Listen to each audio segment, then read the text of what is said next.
If you Hi, and thank you all for joining us today. We are broadcasting live on the United Public Radio Network and the UFO Paranormal Radio Network, 105.3 on the Gulf Coast and 107.7 FM in New Orleans. Hi, everyone. Thank you so much for joining us today. Today, I'm so excited because I have a very special guest with us today. Her name is Helen Ye Plehn, or Plehn. I knew I would screw that up. Sorry about that, Helen.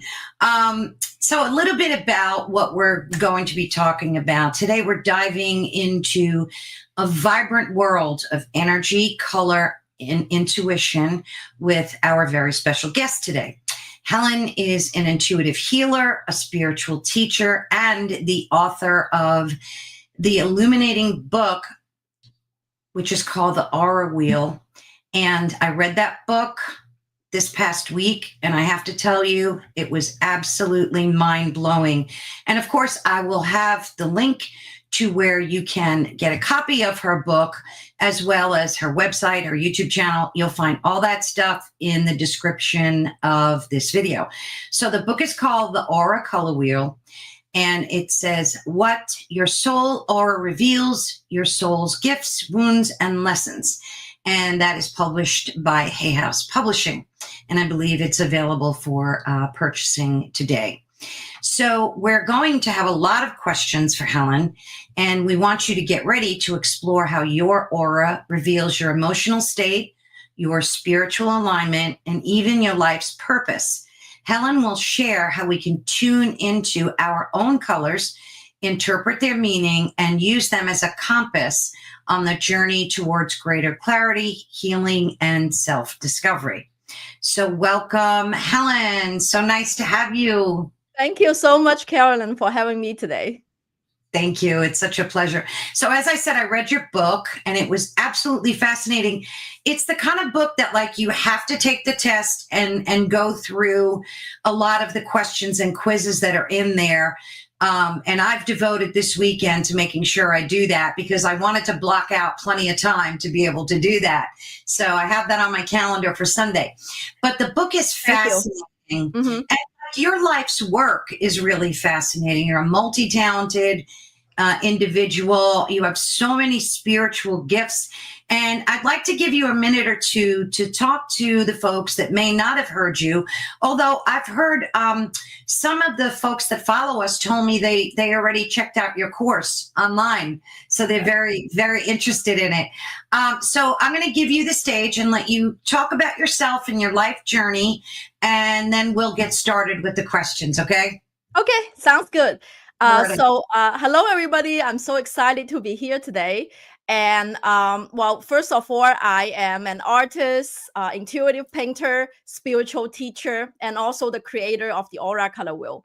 Now, like Carolyn had mentioned, the book is available for pre-order in pretty much every platform you buy books. And it also has an audio edition for those of you who doesn't like to read but like to listen. So when you pre-order the book is coming out on July 15. But if you pre-order it, you get 3 or 4, actually 4 bonuses. The first is that you get to join my private Facebook group. It's called the Aura Color Wheel Circle. I do live Q&A and also spirit message reading inside the group on a monthly basis. So I will tune into the quantum field and see what are the spirit guides currently working with you and what are their messages for you. And the second is actually most beloved bonuses for pre-ordering the book is that you can send me your birth information and I can give you a personalized Feng Shui birth element and Gua number reading. Now, this reading, I'm a 3rd generation Feng Shui master.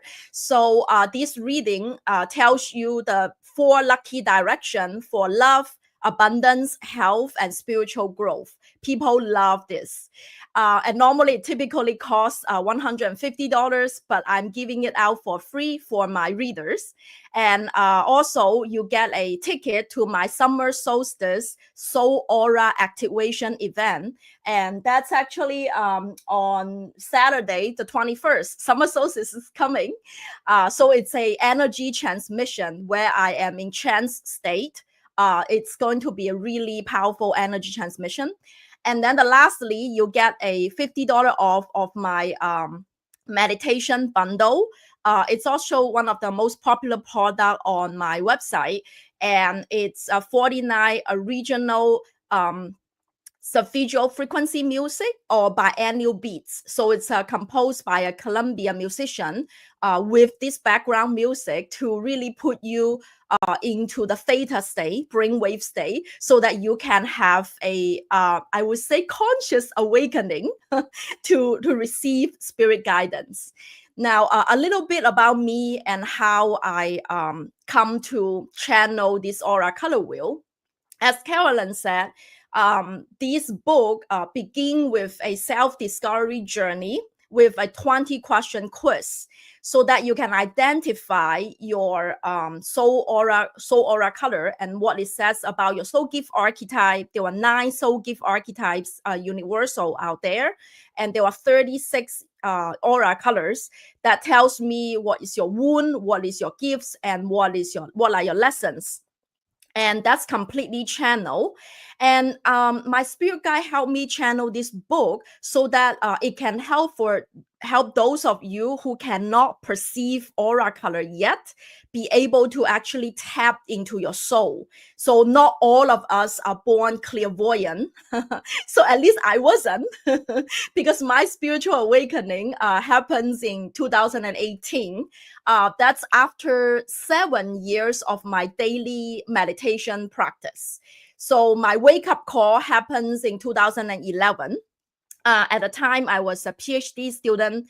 I was graduating with 6 academic published publications, and I also was engaged with my current husband. So from the outside world, from the 3D realm, I was like successful, right? However, I was deeply unhappy. So I was suffering from anxiety and depression. And that was my wake-up call to begin ask, who am I? Why am I here? And how can I be really happy? So from then on, I went in deep into a lot of spiritual traditions to literally to discover who I am at a soul level. And I did daily meditation, and 3 months into the daily meditation in my first yoga and meditation teacher training, I actually was off all the medication. I don't need to take any med anymore for severe, and I'm talking about severe ER visit panic attacks, no longer needed. So I'm like, wow, that was something. So from then on, meditation is my medication. And till this day, I've been practicing about 14 years, like never stop, just like brushing my teeth. I always do it right after I brush my teeth. So that way it's like I get it in. At least I meditate for 20 minutes today. Well, anyway, so after 2011, I had that wake up call. 2018, so 7 years afterwards, is when I had the Kundalini awakening, where all the chakras, open up. And that's when my third eye began to open. That's when I began to perceive aura colors around people, living things, plants, animals. It doesn't have to be human. And also tuning to the spirit realm. So I'm able to perceive, I say, about 9 type of spirit guides, depending on your soul. You might have different type of spirit guides who assist you today. So that's kind of my personal journey from, practicing meditation. And literally at the time, I wasn't even thinking of a Kundalini awakening. It's spontaneous, happened to me. So that's where I'm at. Wow, Helen. So for folks that don't know, let's just give them a brief explanation of what a Kundalini awakening is. It's very surreal. Yes. Okay. Yeah. So a Kundalini awakening, to me, it's a surge of energy. It's huge amount of energy. As I'm talking about it, I even feel it. It's from the base of your spine. it feels like, actually, to me, it feels like two lines of energy. It's intertwined. A lot of people said it's like serpents, like two intertwined serpents and going all the way up and shoot up your crown. And at that moment, I really feel like I lost track of, there was no time and space. Those are not concepts anymore. I'm completely tuning. Now we'll call it the quantum field, where you see everything, every living thing is interconnected. It's like we are not separated. Separation is an illusion, actually. And that's what, when I glimpse the truth of at a soul level, like outside of this physical body, we are actually all light. We make up of light. Just like in the spirit realm, if you are psychic, if you're a psychic medium, if you see spirits, it's a bowl of light. It's some kind of energy. They doesn't have to have, features like eyes, mouth, and everything, but it's a bowl of energy, and typically it has different colors depending on their energy and vibrational frequency. And that's what I couldn't like. That's when I'm like completely tapped in. But of course, it took me a few months to kind of adjust to because I was pretty ungrounded. Even I'm doing it feels like you are kind of floating a bit because your body doesn't feel really grounded. And also, I wasn't fully aware or prepared for it.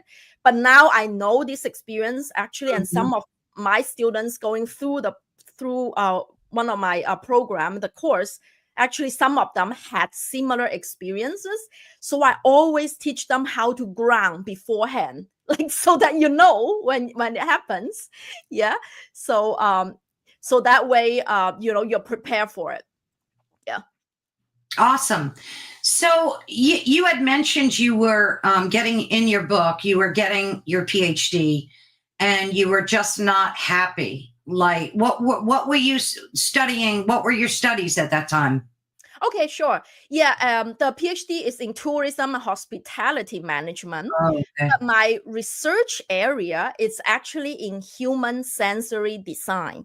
For example, it's very similar to psychology, like the five senses. That's also actually why I think like it helps with your clairvoyance, the psychic abilities, because I really do research into, say, how can I use smell or sound or particular voice or particular taste of a place, like, for example, like Disneyland, right?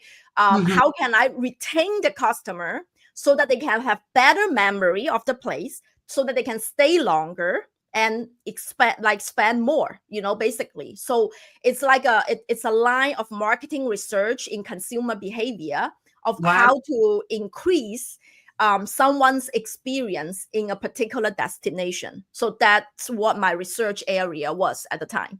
Wow, that's interesting. It's almost very connected like to your spirituality.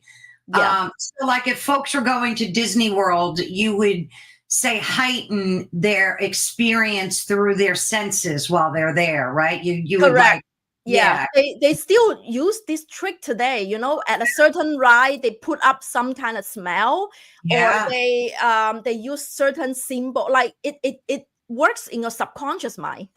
You don't you might not be aware of it, but it's a lot they're implementing. Yeah. It's like subliminal advertising in a way.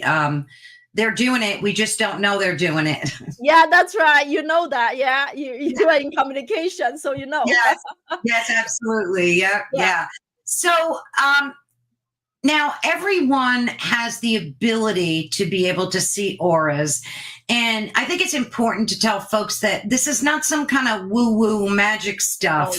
This is legit energy reading. Like we're all energetic beings. We vibrate. That's our energy. We manifest. That's our energy. And that translates into color that we can see, right? Yeah. So like you said before, not everybody knows how to do this intuitively, but they can learn how to do this, correct? Oh, yes. Like, actually 95% of the students in my program, like within 1 week of training, like conscious training, they can perceive it, no problem at all. So it's not like it's definitely not some kind of woo-woo. It's if you want to measure it in research centers, well, lucky me, because I had a research background. So you can actually go to a lot of the nowadays in psychological department, they have device to check your electromagnetic field. Like you can literally have a score, and according to that particular score, it tells me the wavelength, like the electromagnetic field, the wavelength and the frequency of a particular you vibrating at the time, and that's coincide with the color that's produced. It's just different wavelength and frequency and energy. To be honest, it's just information that vibrates, so it contains information. It's like it tells your organ which part of your organ goes to which side, so it doesn't like all jumble up together, right? So that's how it is. Yeah, it's very interesting. I remember as a teenager, I was telling you before, I was able to see them, and I had no idea what they were. I just thought it was a trick of the eye. And then I started like really delving into my spirituality back in my teens, and I discovered what they were. And I would kind of, it's funny because I would stare at people, and I wasn't trying to stare at them, but I was like trying to hone in on their aura, and they must have thought I was crazy because I would just be staring at them. But it's very interesting because you can use that like as a barometer to see what kind of mood people are in too. I mean, that's what I used to do. Yeah, definitely, Carolyn. That's funny when you mentioned that. Because well, first of all, now I've been practicing it for 7 years, since 2018 to now. I've been doing it on a consistent basis. What I've discovered, and also written in the book, is that there were actually 3 types of auras. So as you mentioned, like the mood aura, it's actually around someone's face. Yes. That's why you're staring at them. I know exactly why you're saying that, because sometimes I do that too. You want to check them, are they happy? Are they angry? Are they, joy, or are they upset? Something like that. And that says in your face. And you can even intuitively think of it, because it's like if, someone is either shy or they're really angry, the face be turned red. They even like write that in the literature. Look at his face is turning red, right? So that's one symbol. Now, that changes all the time. It changes quite often, I would say. And if when you perceive aura, it's not one static color, not one color that you color in, okay, solid. It's not like that. It's a shimmering, almost like water reflection or shimmery spectrum of colors. So even it's red, it's not one shade of red. It can be red, pink, orange, it's like a spectrum. So the second type of aura, that's a little bit more permanent. I call it a semi-permanent aura, and that's above your head. Now that I call it the personality aura. Now that aura tells me, are you outgoing person? Are you an introvert? Are you analytical? Are you intuitive? So it's a little bit more permanent, unless there were big event happen to your life and your personality kind of shift, right? And that in children change a little bit more, because as an adult, we are a little bit more stable. Now the book, what I call it the soul aura, that's the most permanent of the 3. So the cool thing is, because aura color, as you mentioned, changes. So the book, or the aura color wheel, is a dynamic system, meaning that you are born with a certain soul aura color and certain soul gift archetype. But as you heal your wound, like you meet up the assignment this lifetime, right? And you learn your lesson, you can change and shift into a different archetype with a different aura color. That's the cool thing. It maps out the possibility as your soul evolves and grows, where you're going to move into.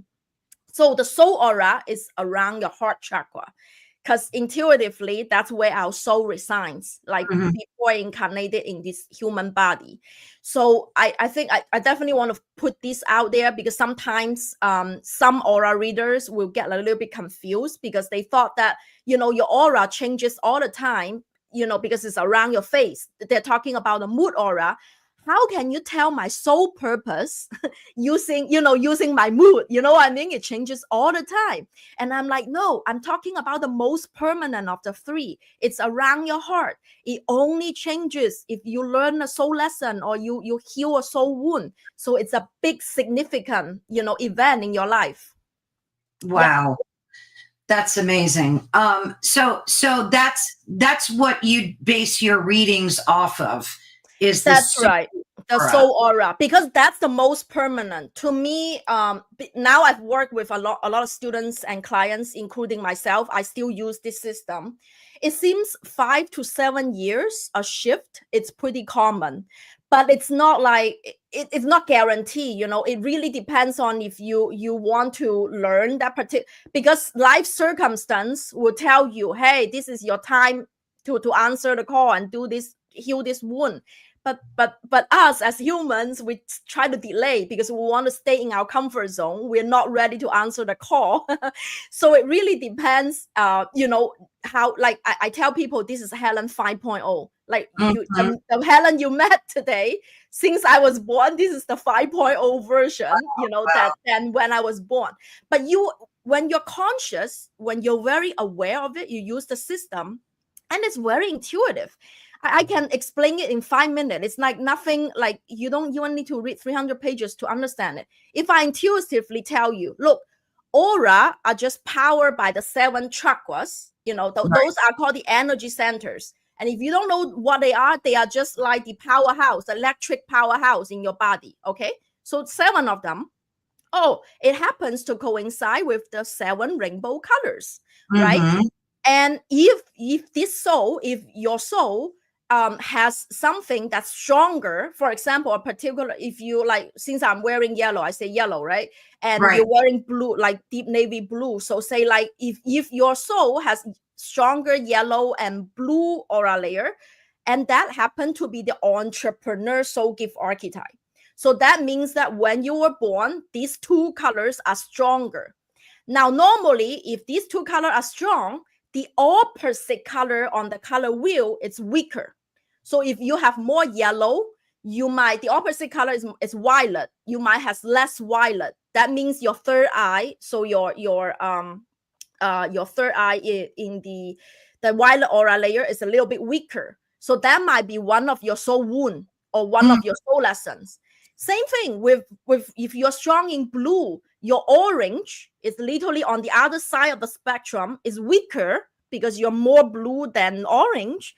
Oh, because your sacral chakra, so that's house your emotions or inner trial, might need healing, right? So it's very intuitive. So if you know that you're working with the 7 energies, and you can identify the physical, mental, emotional, and spiritual symptoms associated with it, then you're very self-aware. To me, self-knowledge is self-empowerment. It's so important.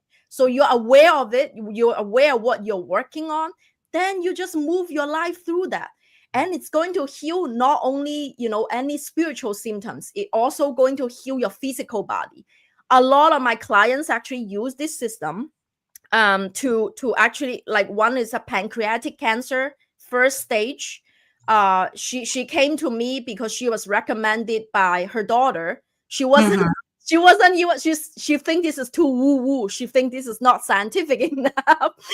but her daughter is like, you've already tried everything, all right? Like, just try one more thing. It's not bad, right? So okay, she tried, and because she has a soul wound in the yellow aura layer, powered by the solar plexus chakra. That's where your pancreas is located, by the way.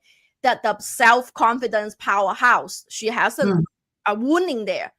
And according, to my book and also like spiritual practice, what is the yellow aura energy medicine, like the healing from eating to breathing, like all the physical, like Ayurveda is a great way to also treat physical symptoms. And once you heal that particular aura layer, like she did it for about 6 months, like after the course, and do some private section with me. 6 months, went back to the hospital, cancer free.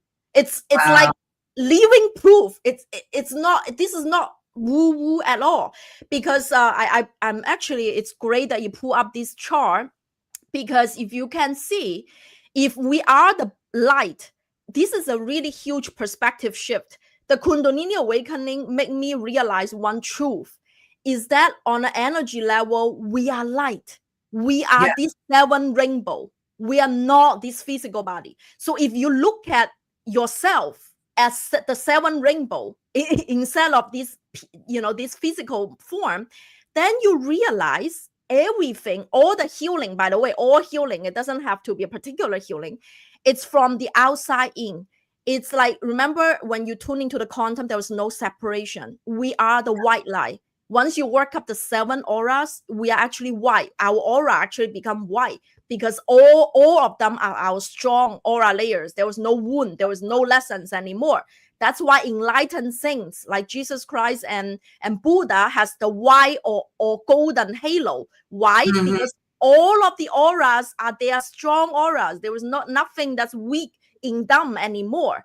So once you work up all of this from the outside in, from the higher aura layers, the the causal body, you connect it to the white light, the source light, and that's where we actually born energetically from that big bang, like from one, we all from that one big source. Once the big bang, we become a stardust. That's how we were born energetically. And then you pull that white light back into your body, and then into your astral body through your heart chakra.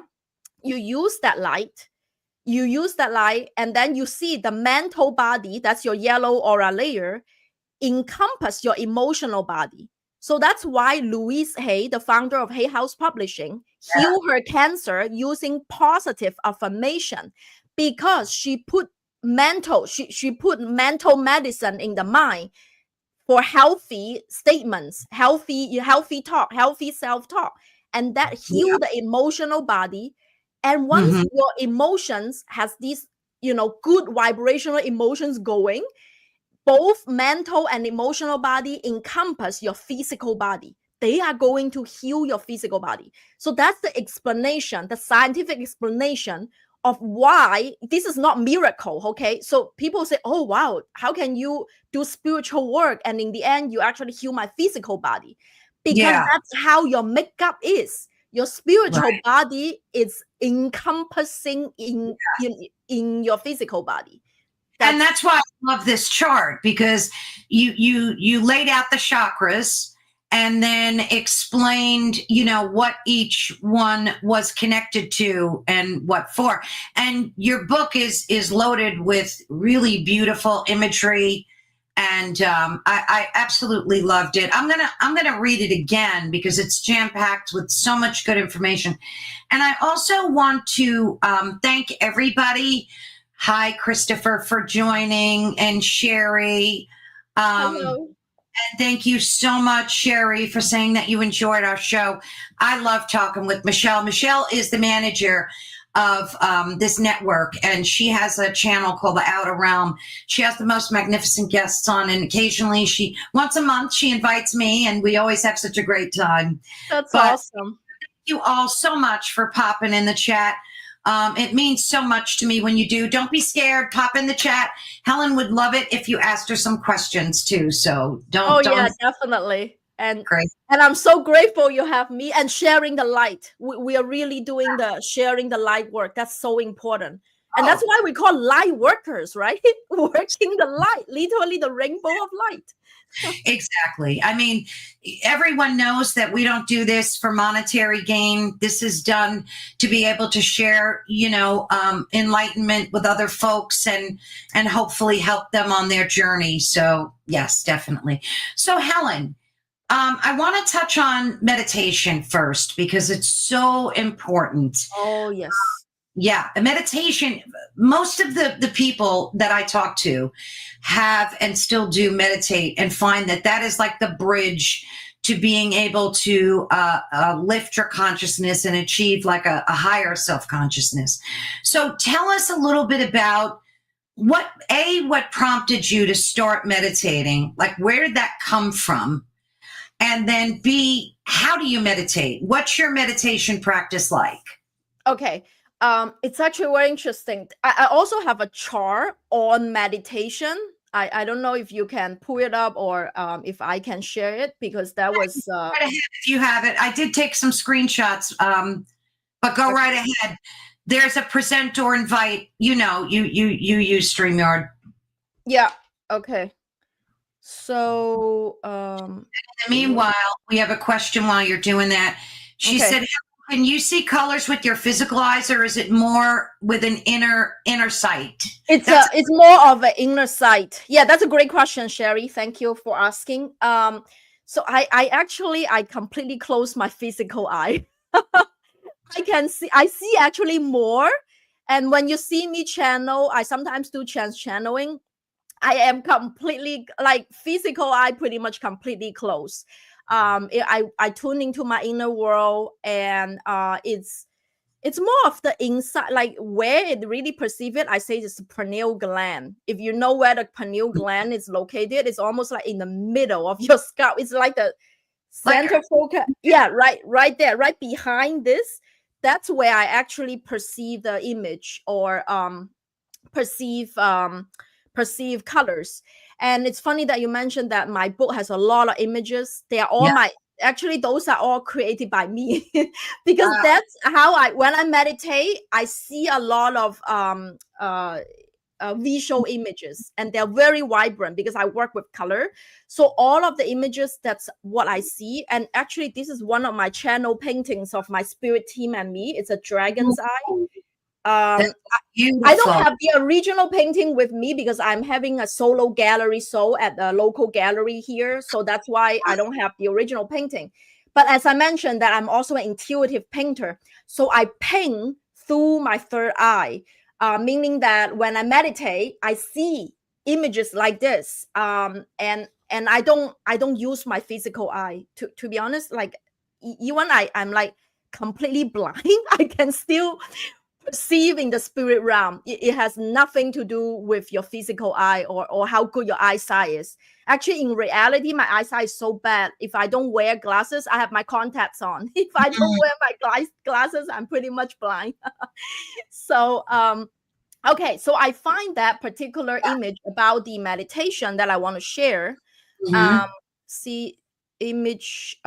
Oh, I might need to share the screen. It might be easier if it's possible. Screen share works better on a good camera. I don't know. Okay. Then you know what? Let me do image file. I think image file is easier than. I had to do it. Right. Like I say. Yeah, since we talk about meditation, it's such it to me, it's the most powerful experience. Now, the first meditation I did, I was in my yoga and meditation teacher training. At the time, it was the oldest yoga studio in Philadelphia called Yoga on Main. And the meditation teacher guided just one session, and I was sobbing like I was crying like a child in front of a bunch of strangers. So I'm like, wow, what is this going on? And from then on, my very first meditation is actually with Deepak Chopra. Oh wow! So I used his app, and later on went on his retreat. But at the time, because I need a structure, I need something structured to keep me motivated, to do it every day. So I do the 21 day, I think it's 21 day meditation challenge. Okay, so let me open it. I think I'm opening it now. Okay, the image is here. I just don't know how do I share it. Thank you so much. Thank you so much. Okay, great. Now, I mentioned the Deepak Chopra's 21 day meditation challenge. That's my first go-to. So that every 21 day, I have a new segment. Like, you cultivate a habit for 21 days. So at the time, his focus is actually mantra meditation. So it's similar to transcendental meditation. They give you a mantra that you repeat in the morning and in the evening. And that's like 1 point focus. Now, at the time, I did not know because I don't have the aura color wheel system yet. At the time, I didn't know. I was born with a throat chakra wound. Okay, so that's my soul wound. It's in the blue aura layer powered by the throat chakra, and that's why it worked for me. Because I had so much, like I have constant strep throat. I had nose bleeding when I was a child. Like it's just physical. Those are physical symptoms. And of course, I was born and raised in China. And by the way, you are not supposed to talk loud as a woman. When I was, you know what? Like my soul was born in a particular location for a reason, because for me to heal my blue aura layer wound. Let alone that I'm here speaking like this. You would never imagine the Helen 1.0 and Helen 5.0. Oh, so, I'm sure. Yeah. So I mentioned that was mantra meditation. As you can see, that's in the mental body. You know, the like in this chart, I call it the mental body, the Manamaya kosha. And that's really good for people who have wounds in the blue aura layer, right? Like that's also why I want to share this chart. It's because when I mention meditation, it's not one meditation fits everybody. You're right. It depends on where your wound, like what you're working on, energetic wise, what you're working on right now. Now, for people actually like my husband or people who like embodiment practices, it's most likely they have a soul wound in their physical body, the first layer, Annamaya kosha. And oh, by the way, these 5 different layers of your body, it's from the Indian tradition, Unipansha. So it's like the Indian Bible. So it's like it's like 3,000 years old. It's not like I developed this thing new.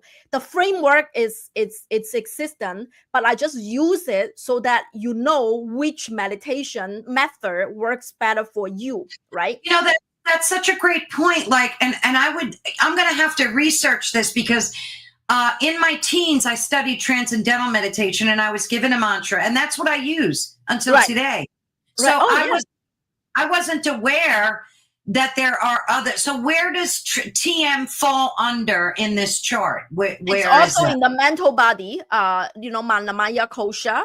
So that, you know, TM, mantra, mindfulness, those are really good for people who has either you're working on your yellow aura layer or a blue aura layer. So those are really good for the mental body. Now, for people who are working on their physical body, on the other end, meaning you are red aura layer. I'm talking about red aura layer, mainly like your physical body.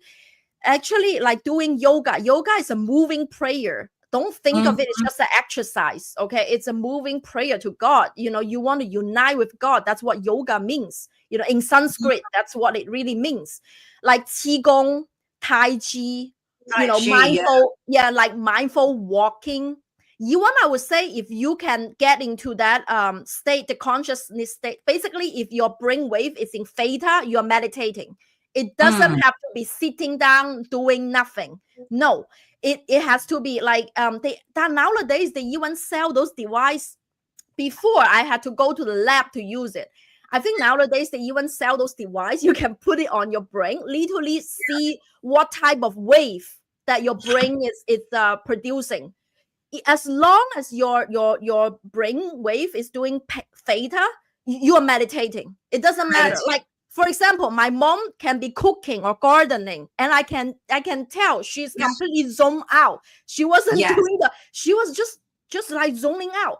And if you put the device on, okay, you're theta. Like for people, and even I have some male men who come to me for meditation, like they are antsy. They don't like to sit down. They said, Helen, I can't sit. What can I do? Like they even do motorcycle. Like it sounds crazy. You're on a motorcycle, but his brain is in theta because it was a safe road. It's a familiar road. There was no like, you know what I mean? Like whatever you're doing, it's like, okay, so it depends, you know? Okay. I did a lot. I think the Libra cast had a question. I did a lot of meditation, but at a point, we must inevitably be grounded to this 3D realm we're all sharing. Oh, yes. It was funny that you mentioned that, because literally yesterday, I was talking to both a student of mine, and and also another podcast episode about grounding, about the importance of grounding. Yes. So when I had the Kundalini awakening, when I feel the floating effect, I did not know to ground at the time. And at the time, I was doing certified crystal healing training, and my crystal teacher told me to put a black tourmaline on the third eye to calm the third eye down, because I see too much information at one time.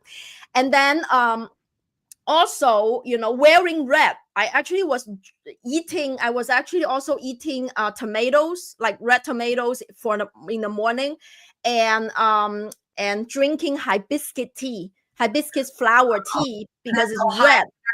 Exactly. Right. Now, just so you know, like red or black, in general, are grounding, because, like every living thing radiate a particular color for a reason, because they hold more of the energy. So when you consume that energy, even natural fabric, if you're wearing natural fabric like cotton or linen, it's the same thing. You are getting more of the energy within you. Okay. Yes. So yesterday I was talking to a student. She's like, I can tell her third eye started to open, like she's beginning to perceive things. And I'm like, okay, now I know you get excited, because when they come to me, they all want to see. And when they begin to see, they all forget. They get so excited, they forget to ground. They were like, oh, I begin to see. I'm so happy. I'm so excited. I'm like, okay, now it's a time to remind yourself, get a black tourmaline or get a red jasper, have a bunch of red teas. I don't care about what flavor you want, and eat a lot of red food. And Ayurvedically, I'm also Ayurveda practitioner. So if your body type, if your physical body type is a Pitta, I never ask Pitta people to become vegetarian or vegan. That's like an absolute no-no, because if they don't eat a little bit meat, their metabolism is going to go down. So I said that you can even eat red meat if you are, as long as you respect the animal. I know a lot of spiritual walkers, they are like, they don't want to do that, but it's okay. You look, that happened in the animal kingdom too, right? Different. Correct. So it's all right. Okay. But like, those are the ways to ground. So don't forget, you just go up, but at the same time, you need to ground. So that's why in my book, I introduce many different ways to meditate. You can do the embodiment meditation. You can go, and some people, like if you want to, open up your crown and tune into the spirit realm, you want to go to the spiritual body, the last one, the bliss body. You want to open up the Akashic record. You want to do the soul journey. You want to do angel meditation and oneness meditation. Now, I wouldn't say there is one is better than the other, or one is, better or worse than the other. I think they're all important. It's a matter of balance. Remember, at the end of the day, the 7 layers that we just showed you, this is your life's assignment. That's actually our soul's purpose of everyone. Although we have unique missions, everyone have a little bit different, but in general, we are all here to work up these 7 layers of light and return back to the white light. And that's the path of enlightenment. It's called literally like embodying your light and becoming white. So that's our evolution, just bring us to that. What does that mean? That means to heal our wounds, to learn our lessons, embody our gift. That's what the book is about. I love that. And also in your book, you lay everything out so fluidly for people to understand. And you were talking about the red aura layer, and you go in, and I love this, where you go into explaining different frequencies and what crystals do and how they affect us and how we should use them. It's just such a great book. I absolutely love it. I'm going to order a paper copy because I have the PDF. So thank you, Carolyn. Yeah, it's really I definitely will do the reading for you then if you order a paper copy. The Feng Shui direction, like the 4 directions. Yeah, this Yes. is a synthesis. I think it's a synthesis of my 14 years of spiritual practice into like one page for each aura layer. So that way you have all the the tools, no matter it's from crystal to solfeggio frequency music, you know what to listen to when you feel Yes. ungrounded. I find that super helpful and practical. I'm a mom, I have a family to raise, so I'm very practical in terms of time. And I'm not the type that you have the luxury of 24-hour a day and just do spiritual practice. So this is what we can do, also walk our human path while we're doing spiritual practice. So let's talk about music. Music is such a big part of our lives. I couldn't go a day without it. And I started getting into the binaural beats and listening to different frequencies.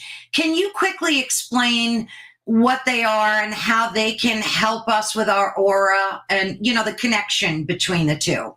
Yes, actually, sound and color waves, it's interchangeable. Yes. It's almost like you play certain song, certain, like if you there was an experiment. Actually, there was a lot on YouTube. You can literally Google it, sound waves to color waves, and you can see when you play a certain tune, things change to a different color. That's very, very interesting. So as you just put it out, 396, it's a particular hertz. It's called solfeggio frequency. Because it originated from the Gregorian chants, like in the olden times, where the chanting, if they change it in a different notes at the beginning, it hits a different organ actually in our body that's coincide with the different aura layers or the different chakras.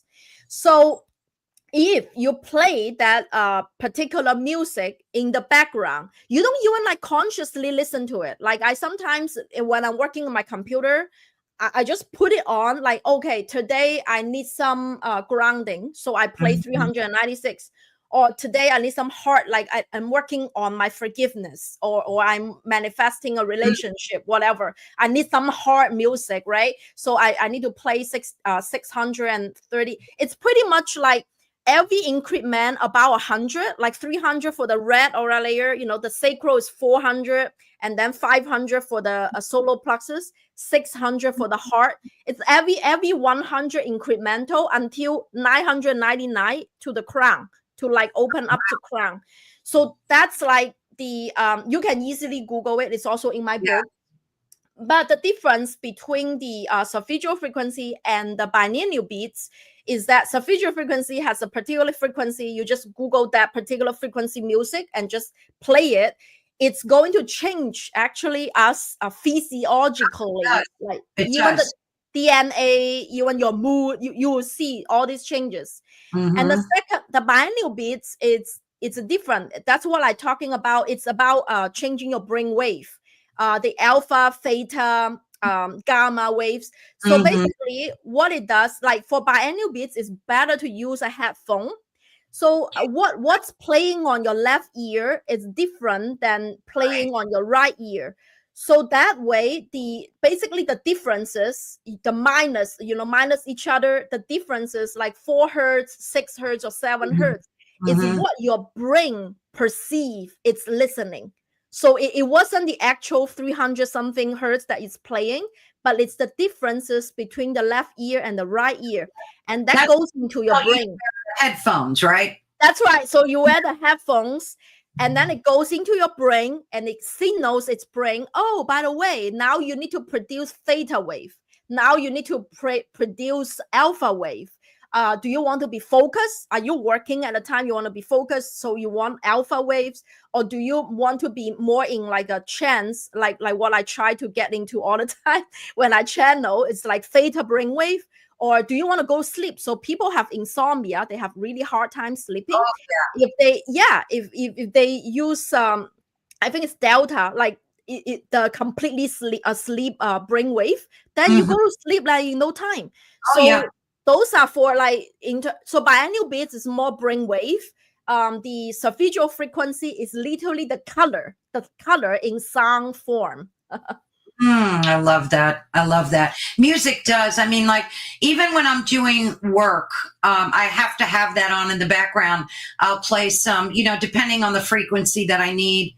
Right. It makes such a dramatic difference, like even in your productivity, Oh yeah. Oh Yeah. yeah.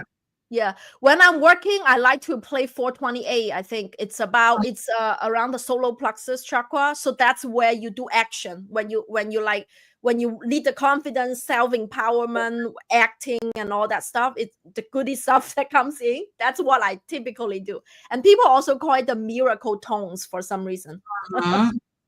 So what do you think, like, that the role that like our emotions and our thoughts have in shaping or like distorting our aura? So in other words, if we're in a negative mood and we wake up and we're just in a bad mood, how does that affect our aura? And like, Oh, we shift out of that quickly? Is that something you can change right away?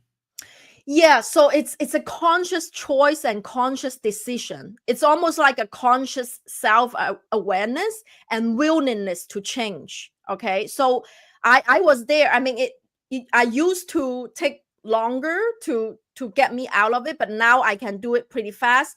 Now, Mhm. from my aura, so to answer the first question, it's from an aura standpoint. Lower vibrational mood or thought forms, it's going to make your aura, the color, it's a little bit murky, so it's less vibrant.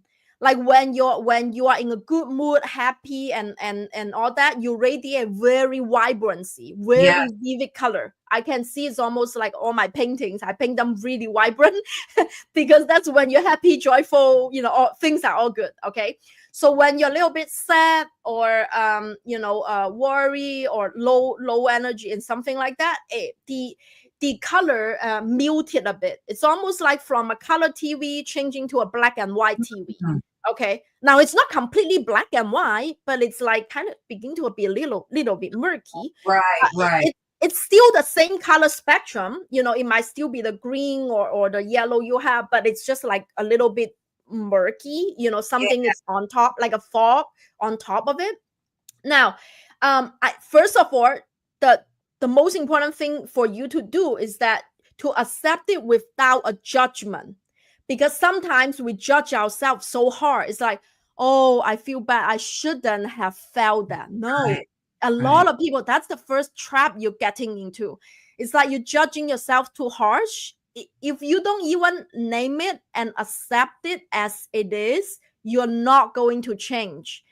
You cannot force it. It's like, okay, first of all, just accept it without judgment. Like, actually, even a couple days ago, because I had a trip and then I had an event the weekend before, I was really tired, I wasn't able to do anything. I'm like, oh my gosh, I'm so tired, I just want to go sleep. I feel low, my energy was low. I wasn't like particularly bad mood, but I just know. Now the tendency for human beings immediately going to, oh, you should be working on this, I'm like, okay, I'm tired right now. My energy is low. I think the best option is for me to go take a nap or Mm, sleep. You have to have that space for yourself. Like kind of like compassion and acknowledgement without judgment, without yes. attaching anything. And once you acknowledge it, now it's your choice. You need to put yourself in the driver's seat because no one else can do that for you. Now, do you want to change it? Do you want to consciously change it, or do you just want to keep feeling this? Like, do you want to keep feeling low energy and you're not doing anything, or you Mhm. just want to just want to do something to boost your energy? And those are the options. And to be honest, like, I know modern days people don't nap anymore. Yeah. Napping is actually really, really good for your aura. Now, See that, Stephen?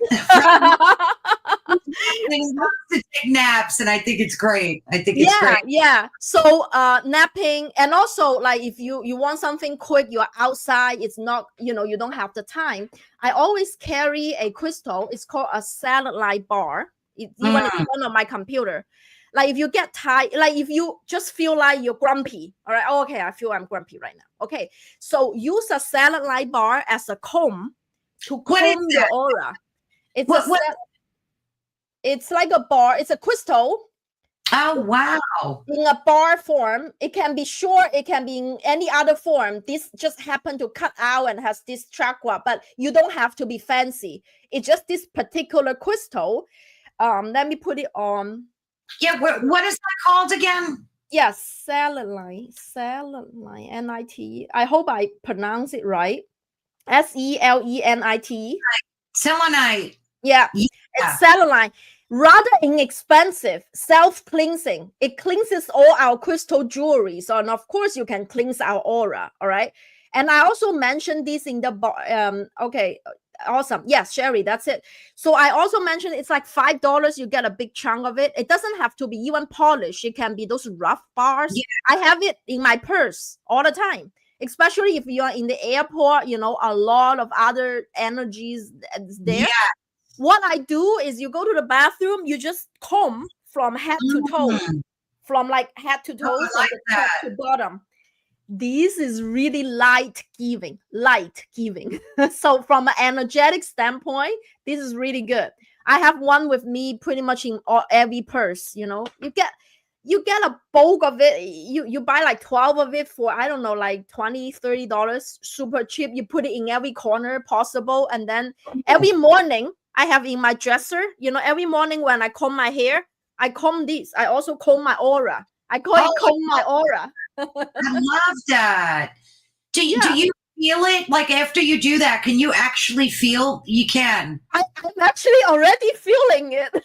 I don't know if you, and if you tune in, if a person keep using this, why you perceive the aura? Okay, now I'm doing aura reading, and then I close my eyes, and a person keep using this. You can see the screen is like more vibrant. It's from the black and white TV to the color TV again. Wow. So this is your energy cleanser. And if you drink, I drink crystal water. I don't know, like, because I'm a crystal healer, so I do crystal everything. So in the morning, I drink a cup of crystal water that's from clear quartz. That's the master healer. You can put the clear quartz the night before. It takes about 4 hours or so to infuse the energy in the water. In the morning, I actually drink a cup. Actually, the book also have my daily routine. That's everything is less than 2 minutes. It doesn't take very long. But like once you become a habit, you know, like you just do it. You know, you just drink a cup of crystal water. I have a thermos with a big piece of, I think it's pink. It's like a pink tourmaline in it. And I was afraid to drink from there. If that. Okay, so good question. Because crystal water has 2 ways to drink. One is the direct method and one is the indirect method. No matter which way, like the direct method is the water touches the crystal. The indirect is water does not touch the crystal. Okay. So how long can you keep you can keep it overnight. That's what I do. Like quartz crystal, because all quartz has a most hardness skill. Let me put it there. Now we're getting into nitty-gritties. Most hardness skill. And it's safe to keep overnight and drink, yeah? Yes. Most hardness skill, if it's more than 7, it's water safe. But whether it's toxic or not, like that's two questions. Okay. The first question is like you want this particular crystal, the most hardness skill is more than 7. If it's less than 7, you put it in water, it's going to dissolve in water like fluoride. It's going to dissolve. Okay. So that's one thing. The second thing is very important. Is when you drink it, you want to make sure it's not toxic. Now, this is the website. It's called mindat.org. Mineral data, mindat.org. Nonprofit, mindat.org.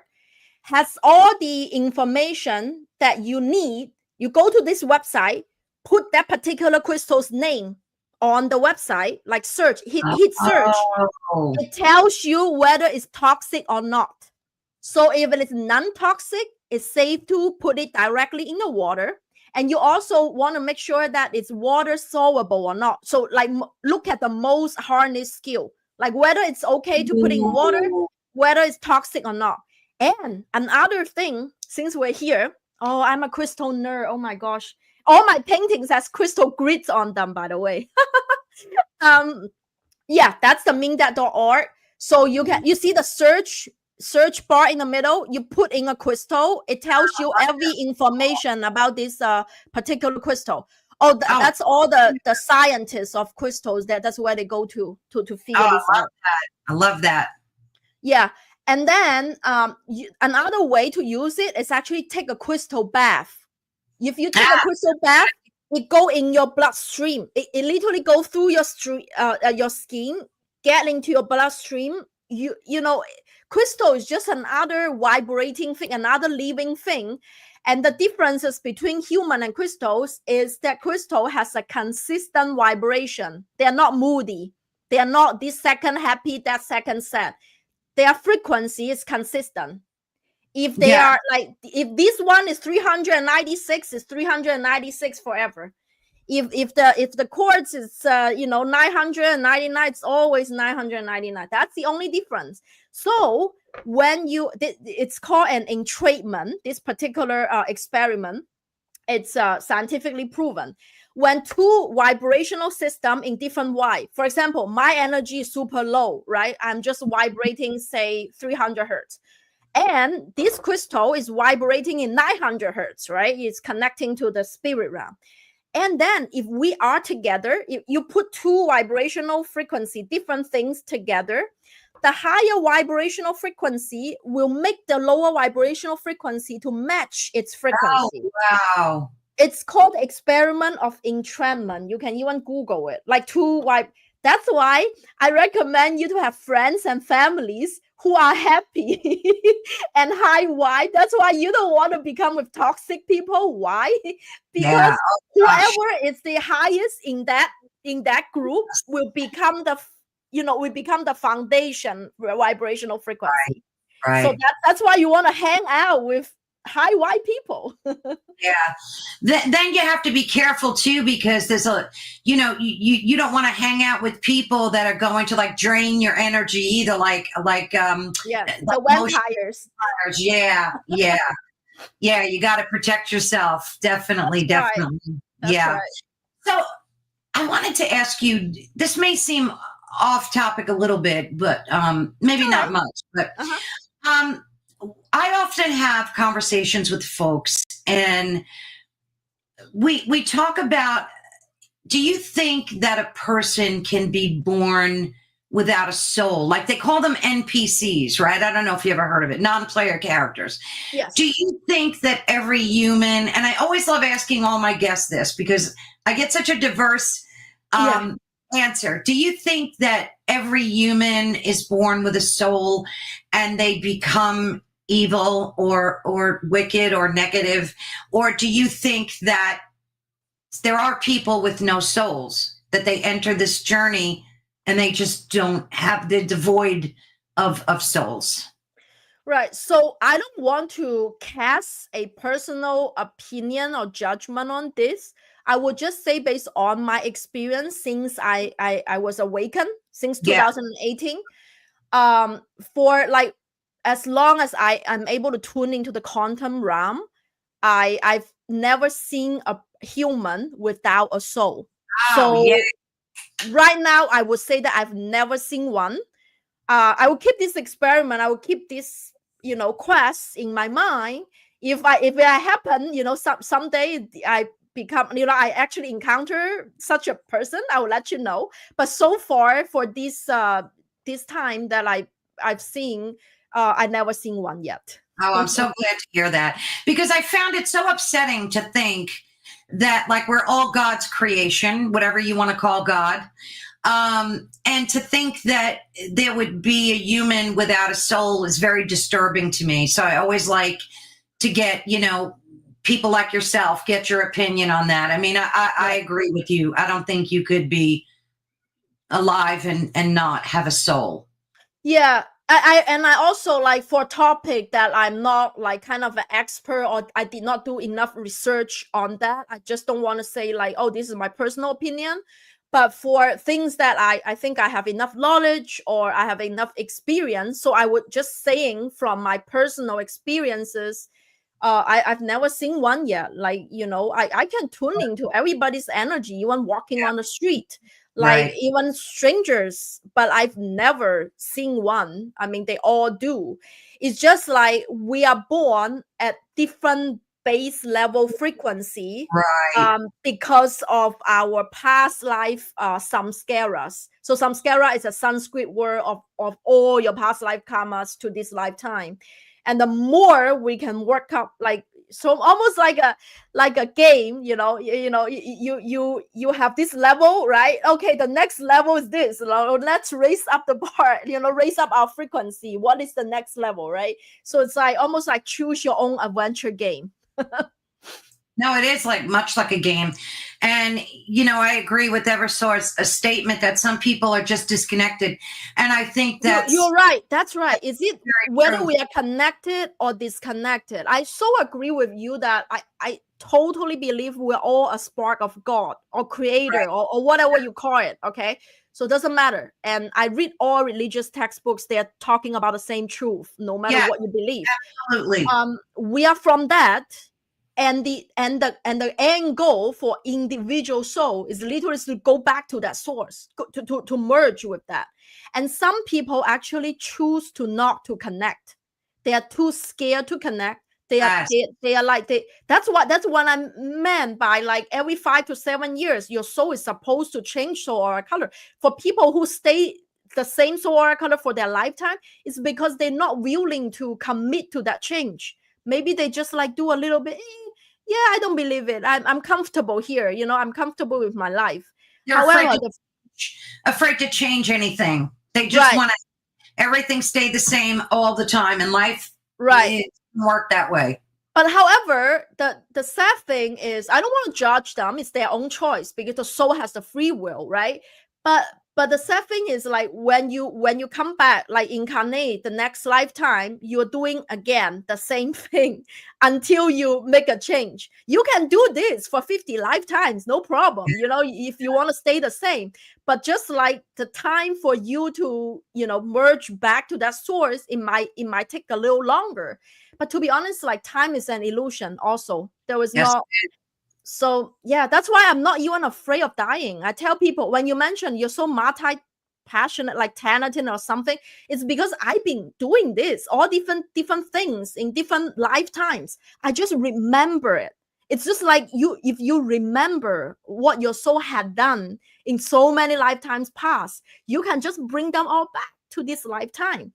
And then it's just like it's literally like you graduate human school and stay in the spirit realms. Once you work up the 7 aura layer, then you graduated, and then you can choose if to incarnate again, but to Right. help other humans to ascend, Right. or you stay in the spirit realm and become a guide to other souls in the planet. Which are spirit guides. How many, when did you start seeing your spirit guides? Was it after your Kundalini awakening or before? Yes, it's after my Kundalini awakening. To be honest, if you ask me probably 10 years ago if I believe in angels a lot, I would just say that, oh, you're joking. No, they don't exist. I'm not kidding. All right, okay. So I'm guilty as charged. You see the evolution here from disconnected. I was so disconnected. I don't even believe there is ghost. Okay. So then, really? yeah. So you didn't believe in anything to do with the spirit realm? Yeah, when I was in my PhD, I was completely spiritually naive. I'm more like a scientific girl that everything has to be proven, scientifically.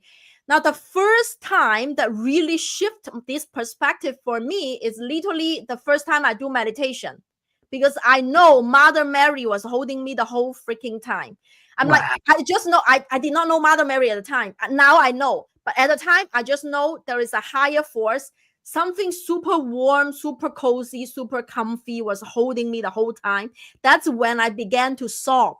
That's why I was crying. Was that in your yoga? Was that in the yoga class? That's the yoga and meditation teacher training. It was a 1 hour deep Theta meditation led by my teacher. I wish he's still alive. He literally just passed away not long ago, but his soul is around. Yeah. Yeah. So Ed Zadlow. Actually, I mentioned him in my book. I will forever remember him. Shiva Das, my yoga teacher, is still still alive, and I'm still in touch with him. Those two are my very first, like 2011 or 2012, my first time. It's the teacher training. I sit with a group. He led about an hour. It's a long meditation. It's not short. I've never done a meditation before, let alone a 1 hour long thing. I have no idea what I was getting into, but my soul was ready. You see, they create this circumstance. Even though I wasn't aware of it, but I'm willing. See, like I have a choice. Do I choose to give it a shot to try it out, or do I choose to no, I just go back to my old comfy, Helen, just take my drugs, right? Because I was so desperate that I'm willing to try everything. Similar to Mary, who came to me with the pancreatic cancer. Remember, like she wasn't believing anything. So I just say that, okay, I try this. If it doesn't work, it doesn't work. At least just 1 hour. And that hour changed my life. I'm like, holy cow. From the beginning I was born, I was taught that there was no ghost. There was not even religion. Like I wasn't brought up in any religion family. So I'm not I don't believe everything, So it's like. Now, isn't Buddhism the prevalent religion there? Yeah, it's prevalent, but our family don't believe anything. So I wasn't raised religious, but they're not against it either. They are not like, oh, Helen, don't believe it. It's just not. It's not a subject that we talk about. Like it's not it's you can choose or not choose. It doesn't really matter. So because I grow up like that, so I thought, oh, angels, they don't exist or whatever. But from that point on, I'm like, wow, my gosh, this is like mind-boggling. And then I went on to my Vedic astrology reading. The same studio, they also have a Vedic astrology. It's a very traditional, it's almost like an Indian ashram. They have everything. They have Ayurveda, meditation, yoga, Vedic astrology, all in one place. I did a reading and I told him that I was completely lost. I don't even know what the heck I'm here to do, And then he told me, hey, Helen, you are here to create. I'm like, that's why Helen Creates Beauty is my business from then on. Nice. I'm like, I never met this guy and I don't even know what I'm here to do. But he told me that something so profound that I didn't even know myself. Then from that, like literally that week, it was like my life shift up and down. I'm like, wow, I want to know all of this knowledge. I want to learn all of it. So from then on, I studied like 14 years. I learned Vedic astrology, Western astrology, Chinese zodiacs, human design, genie keys, every single thing. And I learned it from the founder. I learned it from Richard Ramda, who he passed away, the one who channeled human design. But it's like, and actually I developed a unique synthesized reading using all of these. I call it your cosmic blueprint. You're literally born to do this thing, right? Yes. So I think that research also lay a foundation of the aura color wheel system, because it's also a self-discovery system about your soul, right? But that was, so that was like Helen 1.0, Helen 5.0. It's great because you had such a progression that, and I wonder if you'll go up to Helen 10.0. I think. Let's see. Yeah. The good thing is now I've learned that I don't even attach a goal to it anymore. I just let it happen, because once you attach it, like, oh, I have to achieve enlightenment, or I have to do this and all that. It's not spiritual work anymore. It's like you just when your soul knows, the more self-aware you are, it literally becomes self-mastery. You know yourself so well, you will know when the opportunity arises. You will know when is the next time. Like 2 or 3 years ago, I was being called to forgive my mom and heal some ancestral trauma about 5 years ago, but my soul was resisting it. And I keep talking to my spirit guy. Okay, so what can I do? And they keep telling me that you need to forgive her. Forgive her. It's all I've heard. 5 years ago, I wasn't able to. I almost, okay, so I don't want to use the F word, but that's what I literally tell my spirit guy. I'm like, right, I'm not doing it. I hear you. I want you to know it's not like it's all like, you know, honey and milk and honey. You know, if you committed to this realm, it's sometimes it's shitty. Okay, oh yeah, so you have to face the darkest demon inside of you. They will tell you what you need to work on, but are you willing to work on it? That's the question. Are you willing to do it? Right? But then 2.5, so pretty much like half, you know, 2 more years, I was suffering from that, like really bad, you know, physically, mentally. I can tell it's a symptom comes up. Yeah. So they ask you, okay, it's still the same message, forgive her. And then I said that, okay, fine, I'm willing to try. Then your life circumstance will come and show up to support you. So they were like people and, you know, my spiritual friends and things, like it just happens, you know. I went to some group circles and all that. It helps to pacify that. And yeah, and it took me close to 5 years and it's done. And then I healed that ancestral trauma. And the crazy day is the next day, I still keep that piece of paper. My daughter, I healed the ancestral trauma, and that make my business into 6-figure. It has nothing to, by the way, I heal the ancestral trauma has nothing to do with financial success. Okay. I didn't like, but because I heal it, I am like my aura field. It's also helped with your manifest. You are manifest something. Absolutely. My aura field expand. I'm able to hold more. Abundance just flow to me. I did not, it's not like I set a goal. If I held my ancestral trauma so that I can get more money. No, that wasn't the thing. Right. But the next day I heal it in a conference. It's actually at a business conference, but for soulful entrepreneurs, that I was sharing my story during a deep meditation. I actually forgave my mom, and my inner child feels so healing. The next day when I come back, it was in Sedona, actually literally last December. James Wedmore was my business coach. You can see like it was witnessed by 1,000 people, where we just ban a spoon, by the way. We're just like ban a spoon in the conference. I've seen that. So it was in that energy. I was able to release that. The next day when I came back home, my daughter wrote me a note, and it's a bunny. We have a bunny at home. So like she drew a bunny, and she said that, Mommy, bunny can be a bunny and you can be you.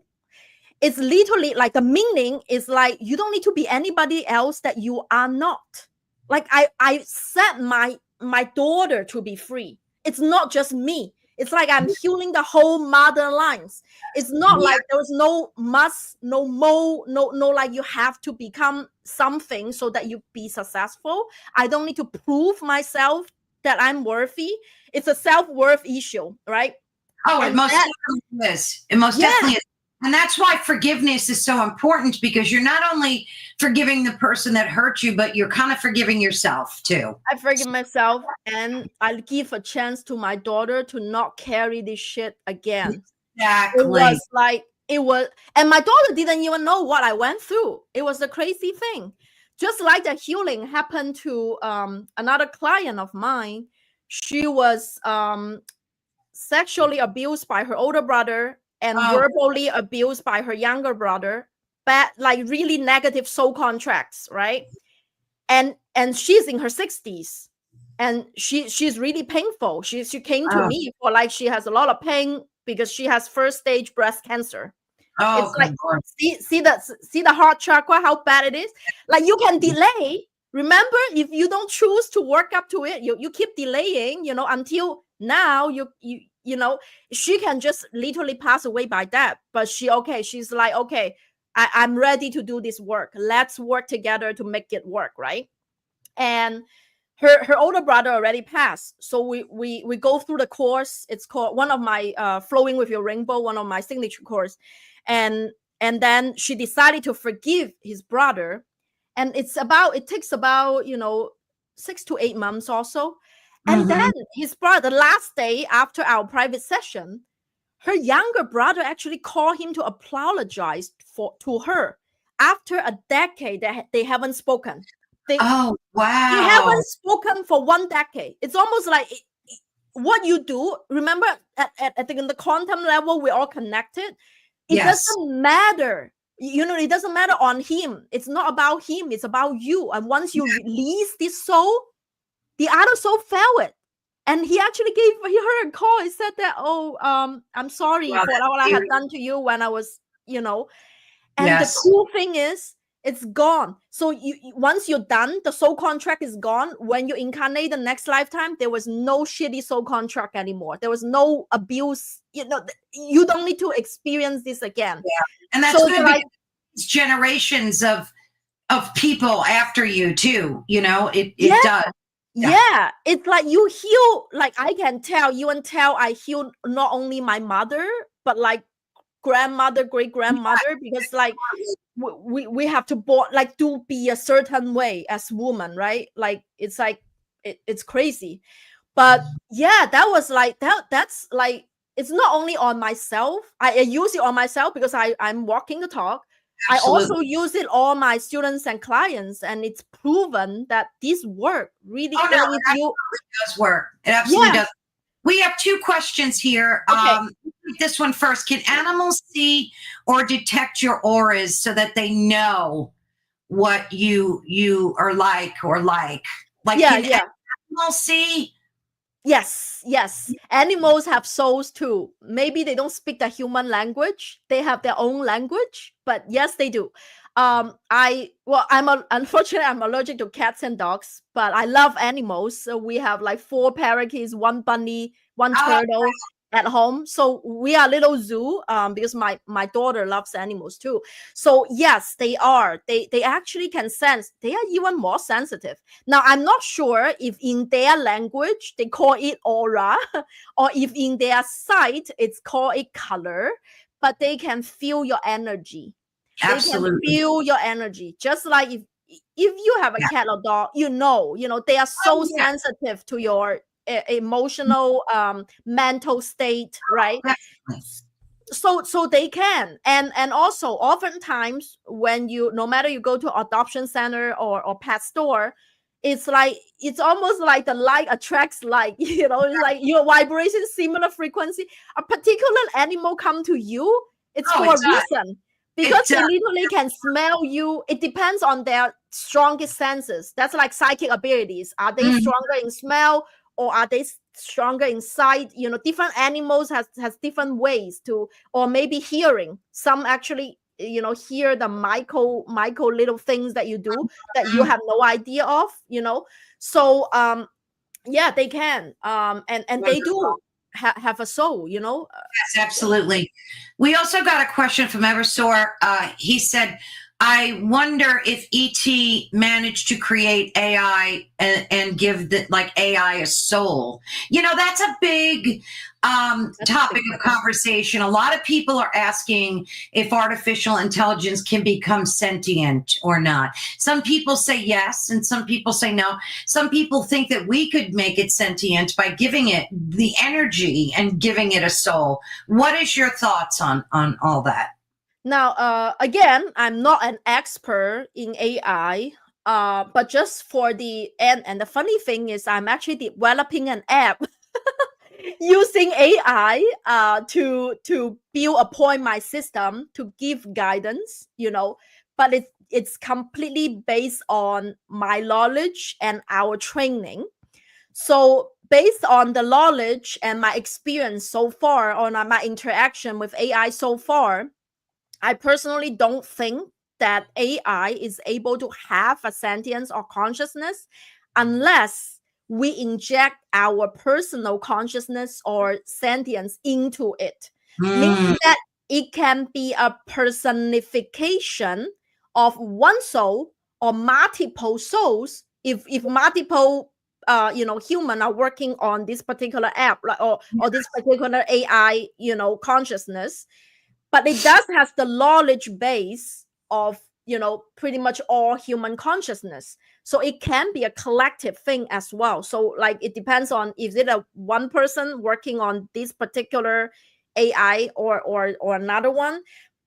But like so far, I would say, like, it's just my personal opinion, I guess, like at this point, I don't think it will automatically like have a soul or have a consciousness on its own, if you know what I mean. Yeah, that makes a lot of sense. It does. And I happen to agree with that. I think you can project yourself into it, Correct. project Yes. your energy into it, but I don't Yes. think you'll ever just develop consciousness. Heidi made a point before that I think is interesting. She said that when she was meditating, she always thought she was replaying memories.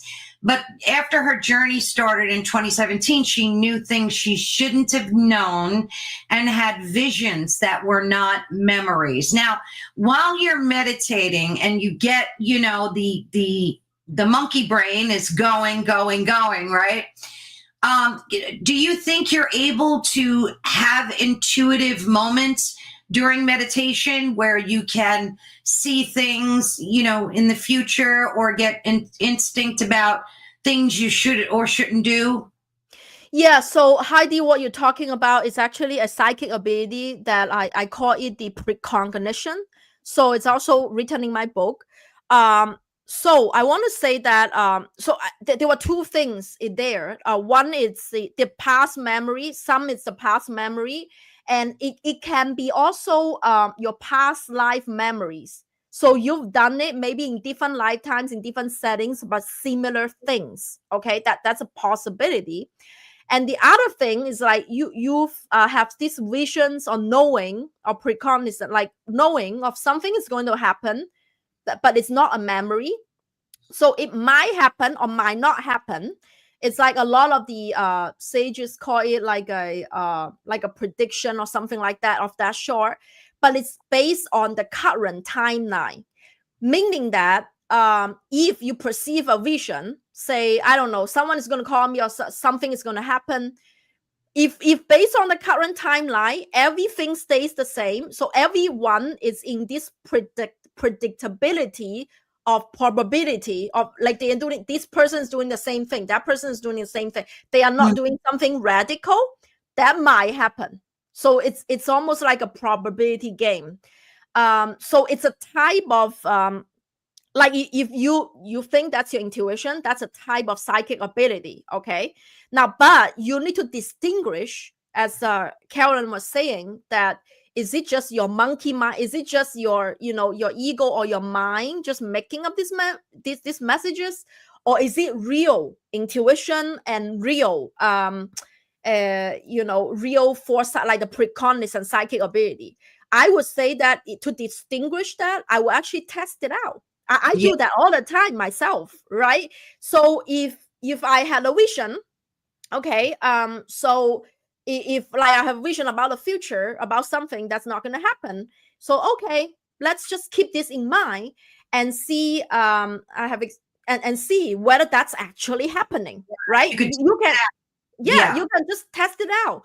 Oh wow, that's actually happening, that's funny, I didn't know, then let's play this game again when I'm going to sit in meditation. Maybe this time I focus in a little more longer future timeline. you Mm-hmm. know this particular psychic ability can be trained. And if you had, Heidi had mentioned that he had other clients before. In theta healing, I'm also a trained theta healer. I have so many certificates, it's Oh crazy. my So goodness. in theta healing, we actually had a training about precognition, like prediction, basically. If everything remained the same, connect with the creator and see what will happen. I do this experiment all the time. And it's theta healing. You can Google Vienna Stable. It's my teacher. She's also a Hay House author. And we actually do this training to ourselves to Mm-hmm. get this stronger, get this psychic ability stronger. And I've experimented, like, when I'm really good, like I'm psychic for so many years. When I'm really good, I get a 60%. Like, it's not that high, or 59, 58. I won't say it's 100% of the time it's going to happen, but like 60 something%, I would say is already pretty damn good. That's a good number for sure. Right. So I would say just experiment, and then if it is just coming from your mind, you will know that, okay, this is just, like maybe it's not going to do. Yes, I have taken a step further as different synchronicity. Yes. Another thing, that's funny that you mentioned that. Another thing that I would do is to ask my spirit team. I call them my homies. I call so everyone has between 5 to 7, sometimes 8 spirit guides working with them. If you know your spirit team, you can talk to them and ask them and give them a sign. Oh, Heidi, you looked into my classes about a month ago. Oh, yeah, I didn't know. That's funny. Yeah, you could come. I'm actually hosting a free masterclass June 6th. This coming like the next Saturday. It would be great. It's free. You can experience it, because there I also do live spirit message reading. So I tune in, like I select live audiences. And then I tune into the quantum field and tell you who are the guys currently working with you and what they have messages for you. So that way it's almost like serve another, confirmation. And I channel that. When is that? The 6th? Yeah, June 6th, 6 energy portal. June 6th. Sign up for that. Okay. Yeah, it's Friday, 10 a.m. I think Pacific time. It's about 90 minutes to 2 hours, depending on another synchronicity. Here we go. Yeah.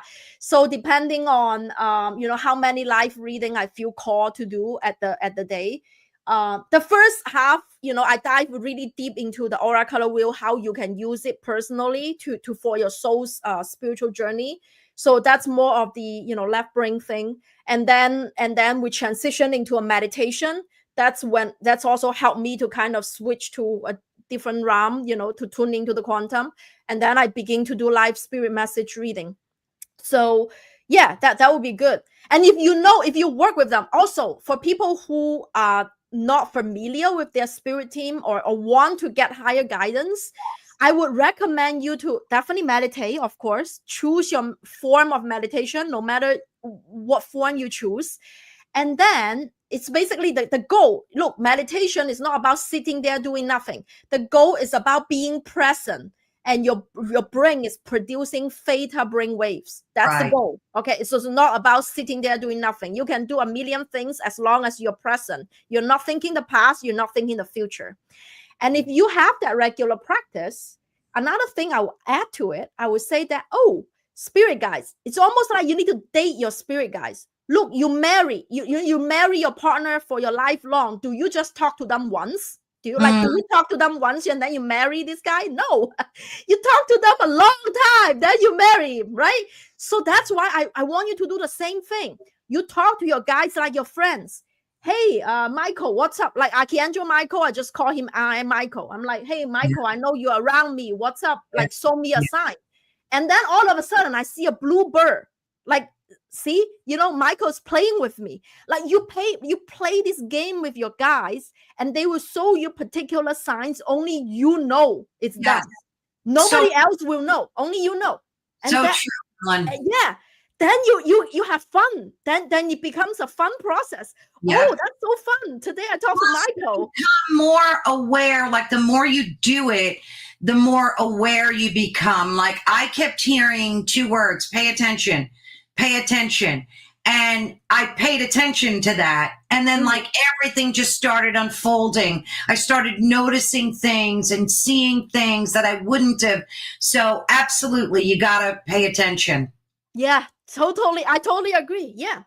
And everyone is a little bit unique. So it's not a universal sign. Of course, there are angel numbers and the clouds, but at the same time, there's something very specific to you. So the more you talk to them, the more you date them, the better you hear them. Don't expect you meditate once a week and then I'm going to hear my spirit team constantly talking to me. Like, have you talked to them? Right. Oh, I talk to them out loud. If anybody walked around my house, they think I was crazy. I have like a long conversation. No, it's great. I love it. Yeah. Helen, an hour and a half went by already so fast. Yeah. And first, I want to ask you, I would love to have you back because I still have so many questions that I would love to ask you. So, I hope you consider coming back again. Oh, definitely. I had so much fun because I'm sharing all my truth and you understand it. I had absolutely a lot of fun. Good, me too. And I know our listeners enjoyed hearing it too. They're going to learn so much from you, and that's the goal. And Yes. of course, I will have all your information in the description if it's not there already. But I'll make sure I put your book link to where they can purchase it and your website as well. And I suggest everybody sign up for that free class that you have coming up soon as well. They can do that on your website, right? Yes. Everything that I provided, free purchase or whatever that you choose, everything is on that one page. It's helencreatesbeauty.com. That's it. So that don't ask me where you sign up. Just go to my front page. It has every single thing I offer over there. Awesome. And I'm going to reach out to you soon so that we could schedule another one of these in the future, because I still have so many questions that I want to be able to ask you, and I know our listeners will appreciate that. Now, what did Heidi say here? I'm so sad face. I missed the beginning. Oh, that's okay. Heidi's such a dear friend. I know you're going to replay it. It's so worth it, Heidi. Helen, you are phenomenal. You're such a wealth of information and inspiration. And let me ask you before we say goodbye, what do you hope that our listeners will take away today from this conversation, and also from your book? What's your main thesis objective for them? Yes. Okay. The last message, very simple. It's actually a card I pull. It's my affirmation deck. It's called I Am a Vibrant Light Being. So it's actually a crystal grid I painted, and also a message that I channel. I want you to have the perspective from now on that you are not just your physical body. At a soul level, you are light. And every day you're working on different light color. And then you become rainbow one day. That's the message. I hope this conversation will shift your perspective from a soul in a human body to a soul being just a light, a bowl of light. That's it. That's beautiful. That's beautiful. Well, hang tight. Don't go anywhere. I'm going to say goodbye to you and do a closing segment for a minute. And then I just want to get together with you. Maybe we can schedule another one of these coming up soon. Thank you so much, Helen. God bless you, Helen. Thank you. Privilege. Thank you, everyone, for tuning in. Bye-bye. Thank you. Bye-bye. Well, she is just a wealth of information here. My dog knows when I'm saying goodbye. He always does. He starts nudging me. That's Oliver. But anyway, thank you so much, Helen, for sharing your wisdom, your energy with us today. And we have so much praise for the Aura Color Wheel. It's more than just a book. It's like a gateway into understanding ourselves on like a deeper, more vibrant level. At least that was my takeaway. And Helen, your work reminds us that we are all energetic beings, constantly shifting, learning, evolving, and expressing that through the language of color. Oh, I just got the chills. I love that. I always say it's the Holy Spirit. And for those of you listening, if you're curious about your own aura and looking into balance your energies and awaken your intuitive self, I definitely, again, encourage you to reach out to Helen. And again, you'll find her website in the description of this video. And it's been running across. Oh my goodness, did I not have the ticker running? I'm such a bad host. Anyway, I'll have all the information there for you. But Thank you all for tuning in. You've been listening to Ethereal Encounters Unveiled, and we are live on United Public Radio Network and the UFO Paranormal Radio Network, which is 105.3 on the Gulf Coast and 107.7 FM in beautiful New Orleans. Please be sure to support this network. We have so many talented hosts that interview a plethora of guests on various topics ranging from ancient history, ufology, of course, the paranormal, extraterrestrial theories, conspiracy theories, cryptozoology, you name it. And we also have a lot of lifestyle information as well. And just realize we love high strangeness in all of its forms and facets. And we love the fact that you join and support us. Please be sure to do that. If you can, subscribe to Ethereal Encounters Unveiled on YouTube. Your support means the world to me when you do. Give us a thumbs up. And again, thank you so much for supporting this network. Love you all dearly. Have a blessed weekend upcoming. Take care, guys. Bye-bye.